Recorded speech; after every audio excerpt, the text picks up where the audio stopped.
Welcome to the Credit Edge. Ideas on time and working for a living. Let's get started. The workday starts before the sun rises. The house is quiet.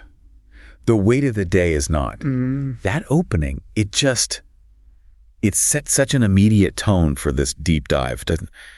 It's so personal, so grounded in the reality of the daily grind. It is. This tells you right away we're not talking about abstract finance theory. We're starting with a feeling. Exactly. And the whole analysis here is on what the essay calls the price of credit. But it's dissecting that lived experience, the trade of hours for wages and what that trade actually truly costs us. It positions the whole conversation where it needs to be. It's about us, the people who feel the weight of debt, the real cost of credit, long before we, sit down with a spreadsheet to analyze it. Right. So our mission today is really to take that feeling, that reflection, and understand the currency that's actually being exchanged. The sources we're looking at, they lay out this framework, they calls it the credit edge philosophy, where credit and debt, they're not really about dollars, they're about time. And it zeroes in on the one thing a wage earner has that's truly precious, their hours. Before we even get to definitions, the text just establishes this psychological landscape with a really profound observation. It says, every decision already asks for time we have not lived yet. And that phrase, it's like a lens, isn't it? It forces you to look right past the dollar sign on a transaction. You have to see the claim it's making against your future.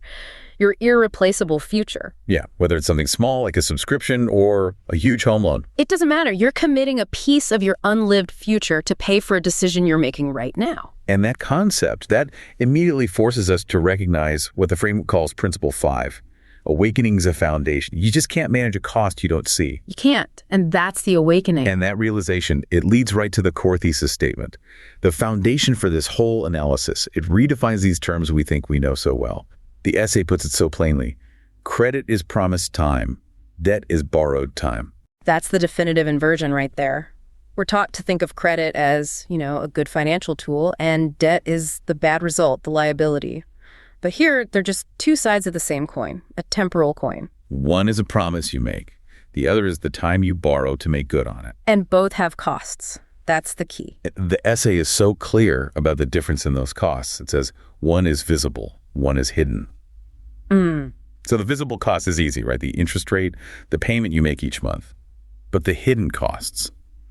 What are the hidden costs of borrowing time? The hidden cost is that weight, the anxiety that wakes you up before the sun. It's the loss of autonomy, of choice. It's the stress that eats into your leisure time because your mind is always on the obligations that are claiming your future hours. So when you borrow time, you're also borrowing the emotional burden that comes with it. Yes. The psychological weight of that promise. That's the hidden interest payment. So that shift in perspective, that's the awakening. Before you can even think about managing money, you first have to admit that the real price is hidden. And it's measured in time, not in dollars. That's it. That is the first step toward reclaiming any kind of personal sovereignty. It's the difference between feeling completely overwhelmed by it all and starting to see the pattern clearly. So you have to start with that feeling. Absolutely. The essay demands it. We have to look at the total weight of our promises, our commitments, and really understand how many of our future weeks have we already sold. Wow. Okay, so this brings us right to the first core principle of the whole framework. Time is the only real currency. Right. We use money and currency, as if they're the same thing. Yeah. But the essay suggests that money is just stored labor. Time, on the other hand, time is the thing you can't get back, the thing you're actually trading. And the essay is completely uncompromising about who understands this best. It says that for a certain group of people, for us, the working class, this truth is felt long before it is understood. That distinction is so powerful. Felt long before it's understood. I mean, if you're lucky enough to have passive income or, inherited wealth, you might think about this intellectually. You can afford for it to be a theory. But you don't feel it in your bones? Not at all. But if you have to trade an hour of your life for a fixed wage, you feel the reality of that exchange every single morning you clock in. It's not abstract. It's a physical burden. You feel that burden of obligation because you know that your income is already, it's pre-claimed. The essay describes that feeling perfectly. It says, every month comes with obligations that claim our future hours. Every paycheck feels spoken for before it arrives. So if we were to really break down a typical paycheck, an average person's biweekly deposit, how much of that is actually sovereign time we can freely choose what to do with? And how much is already earmarked for promises we made in the past? That is the hidden ledger. That's what we have to uncover. So imagine someone working a 40-hour week. A huge chunk of their time, of their life, is just servicing past debt. It's not different for today. Not at all. The hours they spend to earn the mortgage payment, the car payment, the student loan, that credit card balance. We're so focused on calculating how much we earn, but we don't calculate how many of those earning hours are already obligated to a promise we made last year or 5 years ago. So you're sitting at your desk on a Tuesday morning, and you're trading 8 hours of your one irreplaceable life. But maybe 4 of those hours aren't buying comfort or security for this week. They're just paying for promises made years ago. That 4-hour block, that's the interest payment. And it's paid in life, not in dollars. And that's the hidden cost. That's the definition of it. The loss of your control over the present. This perpetual deficit of sovereignty. Your time isn't your own to decide what to do with until all those old promises are met. And that's what creates that psychological drag, that feeling of just running to stay in the same place. The essay then looks at this transaction from both sides. And it emphasizes that time always leaves your hands. It doesn't matter which side of the deal you're on. When you borrow, the essay puts it so starkly. It says, you sell tomorrow for comfort today. Selling tomorrow for comfort today? That reframes debt completely, doesn't it? It's not a financial tool anymore. It's a sale of your future potential. It's a kind of temporal cannibalism. You're eating tomorrow's peace for today's convenience. And for a working person, that sale is doubly painful. Because the hours you're selling are guaranteed hours of your future labor. But the other side is also a sacrifice. The essay acknowledges the cost for the person trying to build wealth, the one who lends or invests. For them, you give today for a hope that may not arrive. And this is so critical for anyone trying to build some kind of stability. You are consciously giving up the certainty of spending that stored time, that money today. You're exchanging that present certainty for the possibility of a greater return later on. A possibility that's never guaranteed. Never. And the time you spent earning that initial investment in the first place, that's already gone, no matter what happens. So whether you're the borrower or the lender, the transaction always requires a sacrifice. And the crucial insight that ties it all together is the statement. In every case, time leaves your hands. The time it takes to do the trade, the hours you spent earning the money, the time spent worrying about whether you'll get it back, it's just gone. Forever. Exactly. Time is the only resource in this whole equation that you can't renew. So recognizing that burden of obligation, that feeling of the paycheck already being spoken for, it's not just financial literacy. It's the necessary first step of the awakening. You have to see the ledger that's written in hours, because that ledger is what determines how much freedom you have today. Okay, so understanding that ledger, a working person's ledger, it requires us to challenge a really fundamental assumption about money and power. And that brings us to what the essay calls the great inversion. It's about challenging that standard creditor-debtor story we're all told. Right. The conventional wisdom, the financial lesson we get from a very young age is crystal clear. We are taught that creditors stand above debtors, that one is strength and the other is weakness. This is the paradigm of power, right? The lender is the winner, the strong one. The borrower is the risk, the weak one. But the essay just flips that entire hierarchy on its head. It looks at the internal cost of the promise itself, and it doesn't matter who made it. The essay states, but every promise is its own burden. And that's profound because it makes the sacrifice universal. A promise, whether you're the one fulfilling it, the debtor, or you're the one waiting for it to be fulfilled, the creditor. It is a claim against your current peace of mind. So the debtor is burdened by having to work to repay. And the creditor is burdened by having to monitor the situation and live with the uncertainty that it will be repaid. Both are carrying a weight.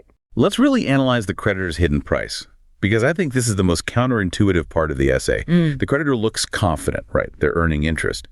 But the essay says their sacrifice is vivid. It says he also gives away calm. Giving away calm. That is the true hidden cost of being the lender. For someone with a lot of capital, maybe they're not trading future labor hours, but they are absolutely trading present emotional hours.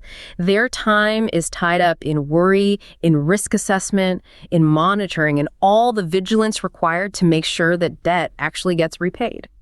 So how does that actually look in real life? I mean, if you lend money to a friend, you are trading the certainty of having that money right now for the possibility of getting it back later with maybe a little extra. But the emotional hours you spend, crafting the right text message or worrying if it's hurting the relationship or deciding when it's okay to ask for the money back. That's the interest you pay. Exactly. That's the price you pay for being the creditor. And now scale that up to a huge financial institution. They're not worried about one small loan, no. But they have entire departments, risk managers, legal teams, analysts, whose entire job is to pay that price of uncertainty for the company. The CEO pays in lost sleep and stress. The analysts pay in mental labor. All of that work is the operational cost of giving away calm. The essay summarizes this trade perfectly. It says, he trades certainty for possibility. He had the certainty of that stored labor, that money, in his hand today, but he gave it up for the possibility of more tomorrow. And the entire gap between that certainty and that possibility. It's filled with anxiety and uncertainty. Yes, and this gets crystallized in the statement, to lend time is to live with uncertainty. You've already committed your time, your labor to get the capital. Now you're spending your emotional time, your calm, just to manage the risk that the whole thing will fail. This really highlights the essence of the essay's framework. It says, risk is rent paid for reward. And both sides are absolutely paying that rent. The debtor pays rent in future hours of labor. That's visible, it's painful. And the creditor pays rent in lost calm and lost certainty. That's invisible, but it's just as corrosive. And for us, the working person, this inversion is so important because we often aspire to be the creditor. We think that position will free us from suffering. And it doesn't. It just changes the type of suffering. You're swapping labor debt for anxiety debt. So we had to connect this exchange to our daily lives. The essay insists this isn't separate from life. It says it is life. It is. It applies to everything. Every worker, every parent, every investor manages this daily. We all manage this micro trade of time and certainty every single day. Let's think about an example like personal growth. A worker decides to spend, say, 2 hours every night studying a new skill. That's a massive loan of time. You're trading moments of peace or rest for the possibility of a higher income later. The immediate cost is 2 hours of calm and leisure every single day. And the return on that is only a possibility. It is not a guarantee. So in the biggest financial decisions and in the smallest daily choices, we're constantly weighing certainty against possibility. And the inversion is complete. We realize that even being in a position of financial strength carries a huge emotional cost. And that cost is always some amount of our present peace. We have to budget for the visible, which is the money, and the hidden, which is the calm. So that transition from the individual cost of losing calm to the collective scale of anxiety, it feels seamless. And it moves us right into the next section, connecting that personal exchange of time to the bigger scale of systems and markets, which aligns perfectly with Principle 2. Systems profit from compliance. Yes, the essay draws this really powerful analogy. It shows that markets just mirror the fundamental behavior of people who are managing their own time and their own lives. It states, credit flows through them like time through living, borrowed, priced, and repaid. So the financial system is really just scaling up that personal trade. The thing being exchanged is still time, but now it's aggregated across millions and millions of promises. And the text gives these key financial examples, every bond, every loan, every yield curve. We need to slow down here and really apply that time lens to these ideas. A bond is really just a promise, isn't it? It's an IOU for the use of time that's been stored as capital. And the yield curve, which maps interest rates over different periods of time, the essay defines it as a measure of trust and patience. A measure of trust and patience. That is so elegant. So when the yield curve is flat or inverted, suggesting there's no faith in long-term stability, the market is basically expressing impatience. Exactly. It doesn't trust that the future will pay a better return than the present. It wants its return now. And that signals this collective anxiety, this low faith in the value of future hours. But when a market is patient, when it trusts the borrower's future hours and their stability, then it lends cheaply over long periods of time, and that allows the borrower to use that time productively. The market, just like an individual person, is constantly weighing the cost of waiting against the reward of the eventual return. The essay then makes that behavioral parallel explicit. People move the same way markets do. This helps us realize that the system isn't some cold, objective machine. It's just the collective amplification of our individual human choices. The text says, pressure creates volatility, uncertainty creates fear. And when you feel that acute personal pressure, maybe the rent is due or you have an unexpected bill, your own decision-making becomes volatile. You might make impulsive choices, high-interest choices. You panic. And the market behaves in the exact same way when external pressure, like economic instability or political tension, is introduced. The source really drives this point home. It says, and every borrowed dollar behaves just like borrowed time. It comes with that same anxiety of repayment, that invisible burden of a promise made by your future self. The moment you take out the loan might feel like a relief. But the day-to-day carrying cost of that anxiety, that is the true interest. Let's talk about the mechanisms of consequence that are outlined in the source. The way time gets priced. The essay links trust directly to cost. When trust fades, rates rise. And this is the critical insight for understanding compliance. If you are inconsistent or neglectful in your own commitments, financial or personal, the rate for future credit goes up. If a friend constantly borrows your time and doesn't pay it back, by being late or canceling all the time, the cost for them to ask for your time again goes up dramatically, even if no money ever changes hands. That's the personal rate hike, isn't it? You have to pay more of your current time, more effort, more emotional labor, just to get access to their future time, whether it's a favor or a loan or another opportunity. Conversely, the essay also notes the positive feedback loop. It says, when patience grows, peace returns. And patience in this framework is just the ability to wait for the return on the time you lent. And that naturally reduces volatility. It lets the system or your life settle back into a rhythm. So this relationship between vigilance and reward is central. The source says, the market rewards vigilance and punishes neglect. Life does too. And this is where we shift from just observing these external systems to understanding our internal accountability. Systems profit from our compliance, meaning they do well when we just pay the bill without analyzing the true cost. But vigilance means actively watching the flow of our time and our money and making sure that compliance hasn't replaced our awareness. That's principle 2. So when we see interest rates rise in the financial market, the question for us, for you listening, has to be, what is the equivalent rate hike in my personal life when I lose trust or patience with myself or with other people?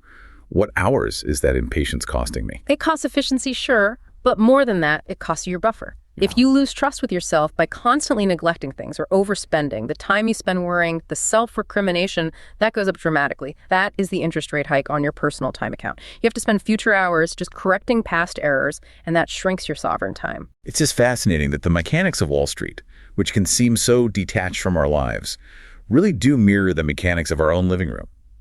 Both are ultimately about how reliable future returns seem and what it costs to manage the risk that those returns might not show up. The system thrives when we just comply, but sovereignty begins when we become vigilant accountants of our own time. So let's shift the focus entirely back to the individual now. Section 3 brings us to the path of reclaiming those hours. It focuses on Principle 3, awareness is reclamation, and Principle 4, peace compounds. And the essay argues that the whole process of dealing with credit lending time, it forces us to learn some very specific, very essential virtues. The essay identifies them so clearly. It's almost like they're mandatory training for sovereignty. It says credit teaches responsibility. It forces patience. And most importantly, it rewards awareness. And those virtues seem like the non-negotiable requirements for just surviving this fundamental exchange of time. If you're irresponsible with borrowed time, the interest will just eat your future hours. If you're impatient as a lender of time, you won't wait long enough for the dividend to grow. You'll pull your investment right before it pays off. And the essay offers this really powerful warning about what happens when we don't engage in this kind of self-examination. The source describes the punishment for not paying attention as quietly and relentlessly punishing neglect. That quietness, that's what makes compliance so dangerous, isn't it? Neglect isn't some sudden loud event like a bankruptcy. It's this slow, steady erosion of your future options. A neglected budget doesn't scream at you. It just silently eats away your ability to make sovereign choices later on. You wake up 5 years down the road and realize you have no leverage left. And to counteract that, we have to engage in risk management. The essay contrasts formal financial risk management with personal life management. In finance, you manage risk by knowing the borrower. You do your due diligence on the other party. But in life, it requires an internal credit check. Life manages risk by knowing what we give our time to. The borrower is us, and the lender is also us. We're granting the loan and assessing the risk of that loan at the same time. And that necessary self-evaluation, that is the core of reclamation. It requires a full inventory of our commitments, and the essay gives us the lens for that. We have to recognize that not every obligation, not every promise we've made to ourselves deserves a loan of our time. It says not every obligation deserves us. Not every promise earns its return. And that is the awareness that really breaks the cycle of just blind compliance. We have to stop giving our time away just because an obligation is routine or because it's socially expected or because it's easy. We have to start asking if the return, the dividend in peace or skill or future freedom actually justifies sacrificing our non-renewable currency. And for the working class, this calculation is so much more important. We don't have the financial buffer, the abundance of stored labor to absorb big mistakes. The source really emphasizes how critical this is for the wage earner. The reality of a working life is laid bare. We borrow energy each day to survive. We lend our time to work, to family, to fragile systems that depend on us. At framing, borrowed energy. That's so profound. We're not just borrowing money, we are borrowing vitality. We borrow energy through caffeine, through not getting enough rest, through sheer willpower, just to fulfill the obligations we've already committed to. It's a temporary and often a very high-interest loan of our own physical and mental health. So the vital question becomes one of triage then, of accounting for where all our hours are flowing.